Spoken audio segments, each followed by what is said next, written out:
Guys, in this video tutorial I will go over how to create a connection between the Watch app and its companion iOS app. Both the apps will be needing Watch connectivity framework, and we would be creating a WC session, and after activating that session, both the Watch app and the iOS app will be in connection and we can send messages back and forth. So let's go ahead and create a new xcode project, and it will be an iOS app with WatchKit app. Let's call it Watch Connectivity Session. Sample. And we won't be using glance scene and complications for this project, so make sure these two are unchecked and click next and create the project. Now, as you can see, just like your regular iOS app, you can see a main.storyboard and also a view controller file. Similarly, you will have a WatchKit app with interface.storyboard. This is the interface of what you will see on your Watch app. And in the WatchKit extension, you can see interface controller.swift, which is responsible for this interface controller. So now, before we write code for sending the message and put our outlets in interface controller and main.storyboard, we need to set up and create the connection in both the applications. So let's go to the view controller.swift file and import watch connectivity. And we would be needing watch connectivity session delegate because we'll be creating a session and setting the sessions delegate to self.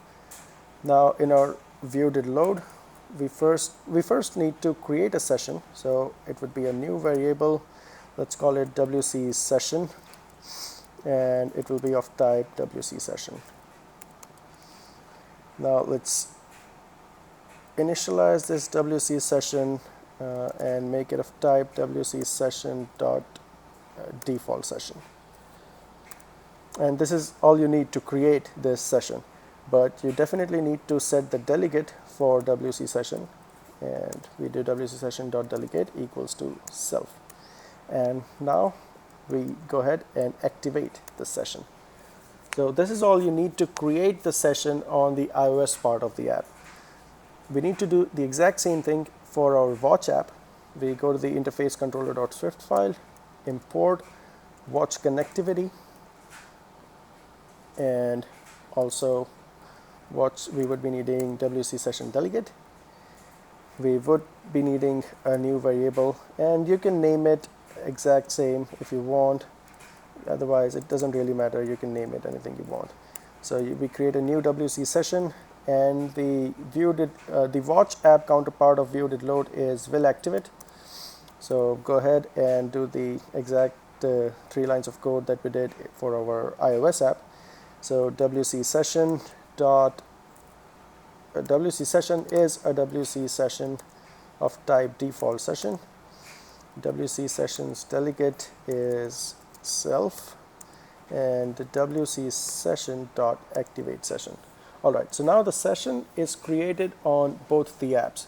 So the iOS app and the Watch app are both connected, but we don't have anything to send back and forth between these apps. So now let's go ahead and create some outlets for both the apps so that we can go ahead and make a message that we can send to both the applications. So let's create a text field in our iOS app, nice and big, and I'm not worrying about the constraints for this tutorial. So we create one text field and one button, and I'll call it send message button. There we go. Create the outlets. So I will call it text field, and I will be creating, I won't be needing an outlet for my button, so I would be creating just the action. So send message, just like that.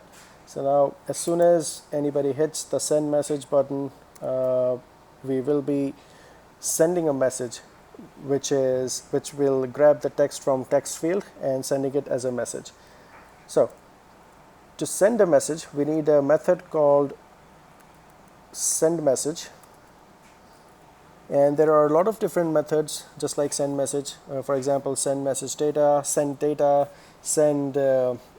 send files, things like that. But right now we'll be focusing on the send message method.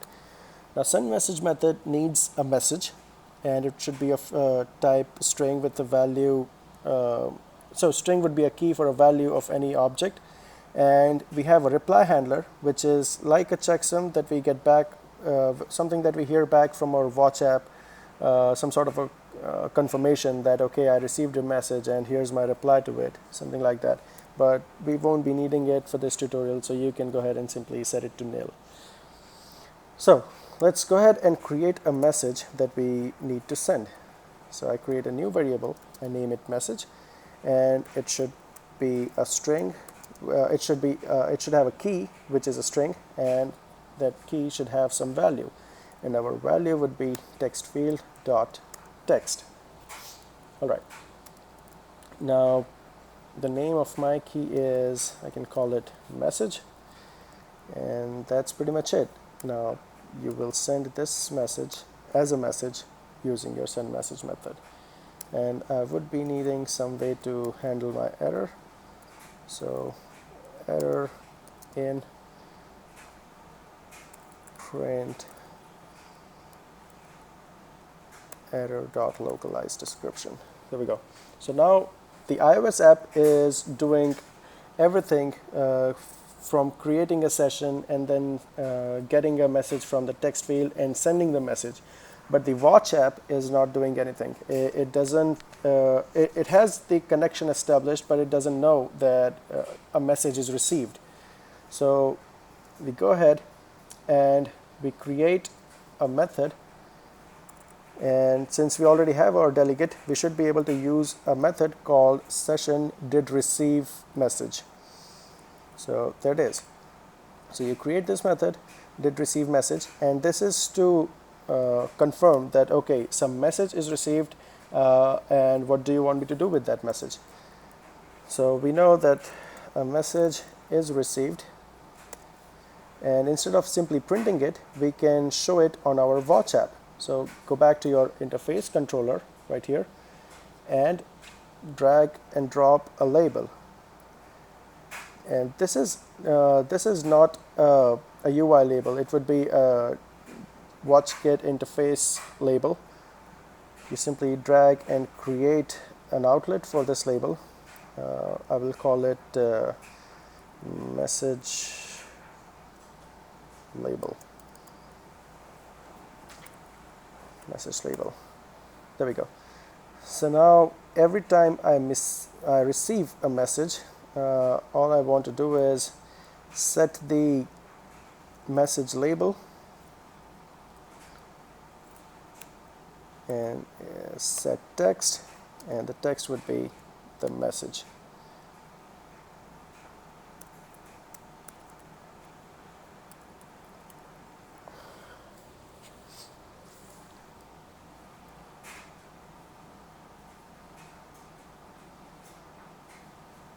Okay, so yeah, we are receiving is of type. There we go. This should work. Now let's run and see. Okay, it's still shouting at me. Use. Oh, yeah, sure. Sorry about that. Save and run. Oh, by the way, I forgot to change the target which I'm running at. So make sure you have your watch connectivity with WatchKit app selected before you run your project, so that you will get the simulators for both your iOS simulator and your watch simulator.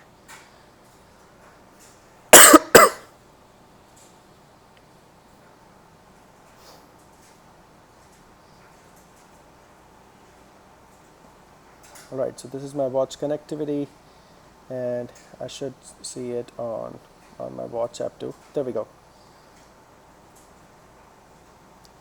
It's taking a little longer to load. That's fine, give it some time. And there's our label. Now let's say we write a new message and You hit send message, and there it is. Your Apple Watch receives the message. Both the apps first created the session, and when the session was established, we hit the send message button. The text field creates the message and sends it, and the watch kit recognizes that message using the did receive message method and puts it onto the label. In the next part of this tutorial, I would be showing how to send data, and it is pretty much the exact same thing.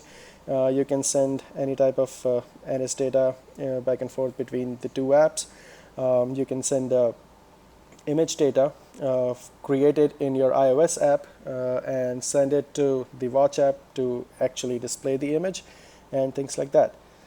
Please like and comment if you like this video and want me to change anything in the video and have any suggestions for this video.